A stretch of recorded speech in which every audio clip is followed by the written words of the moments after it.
Hello friends, स्वागत है आपका आपके इस यूट्यूब चैनल आशुलिपि टाइप पर, जहां प्रतिलेखन संख्या 1 का मैटर आज हम खंड 1 की जो प्रतिलेखन संख्या 1 का मैटर है वहां आज हम 80 वर्ड पर मिनट की स्पीड पर मैटर बोलने जा रहे हैं। लेकिन मैटर बोलने से पहले आपको यहां पर कुछ आउटलाइंस प्रोवाइड कराई गई हैं। यदि आपको कोई आउटलाइन नहीं आती है तो आप वीडियो को स्टॉप करने के बाद उस आउटलाइन को नोट कर सकते हैं। तो चलिए, लगता है अब आपने आउटलाइंस नोट कर ली होंगी। तो दोस्तों, मैटर शुरू होगा 80 वर्ड पर मिनट की स्पीड पर 5 सेकंड बाद। 5, 4, 3, 2, 1 एंड स्टार्ट। सभापति महोदय, मैं रक्षा मंत्रालय की मांगों का समर्थन करने के लिए खड़ा हुआ हूँ। वर्तमान घटनाओं से पता चलता है कि संसार का हर देश अपनी सुरक्षा के बारे में चिंतित है और उसके लिए हर प्रयत्न कर रहा है। इस दृष्टि से अन्य देशों की तरह हमारे देश में भी रक्षा मंत्रालय का महत्व है।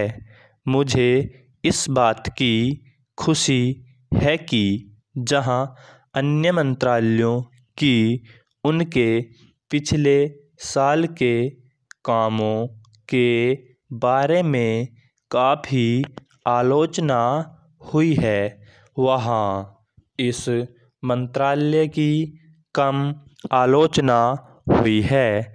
इससे पता चलता है कि इस मंत्रालय ने पिछले साल अच्छा काम किया है। मोटे तौर पर किसी भी देश की सुरक्षा नीति का लक्ष्य यह होता है कि दूसरे देशों, खास तौर से पड़ोसी देशों के साथ मित्रता के संबंध स्थापित हों और एक दूसरे के मामलों में हस्तक्षेप न करें। लेकिन उसके साथ यह भी जरूरी होता है कि हम अपने देश की सीमाओं और अखंडता की रक्षा करें। इसलिए हमारे देश का यह कर्तव्य हो जाता है कि हम अपने पड़ोसियों के कार्यों पर पूरी नज़र रखें, क्योंकि आज तक हमारे देश पर जो संकट आए वे हमारे पड़ोसियों से आए हैं। 1965 में पाकिस्तान के साथ जो लड़ाई हुई और उसके बाद ताशकंद में जो समझौता हुआ वह सिर्फ कागज़ पर ही रहा। पाकिस्तान ने उस पर कोई अमल नहीं किया। इस दृष्टि से बहुत ज़रूरी है कि हम अपने देश की सुरक्षा की हर तरह से व्यवस्था करें।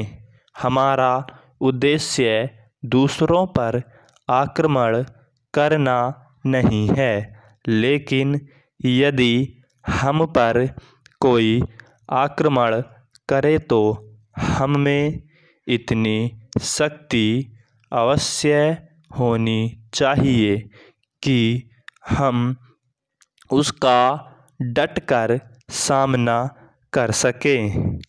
आप जानते हैं कि पिछले दिनों पाकिस्तान को अमेरिका और चीन से काफ़ी मदद मिली है। रक्षा मंत्रालय की रिपोर्ट में भी कहा गया है कि पिछले साल अमेरिका ने पाकिस्तान को 1500 करोड़ रुपये की फौजी सहायता दी है। आज जहां हम फौजी सामान के लिए अपने कारखानों की मदद से अपनी शक्ति बढ़ाने का प्रयत्न कर रहे हैं, वहाँ पाकिस्तान संसार के देशों से फौजी सामान खरीद रहा है। अपनी नीति के कारण वह सब देशों से लाभ उठा रहा है। मेरा सुझाव है कि हमको भी अपनी शक्ति बढ़ाने के लिए संसार के अन्य देशों से अधिक फौजी सामान खरीदना चाहिए। आज तिब्बत की सीमा पर चीन की 1.5 लाख फौज खड़ी है। स्टॉप। तो फ्रेंड्स, आपका मैटर कैसा लगा आपको? ये हमारा बोला हुआ मैटर कोई कमी है तो आप हमें कमेंट करके बता सकते हैं। और यदि आपका मैटर लिखा गया या नहीं लिखा गया या कितने अच्छी तरीके से लिखा गया, आपको किसी वर्ड की आउटलाइन चाहिए तो आप हमें कमेंट कर बता सकते हैं। चलिए, थैंक यू।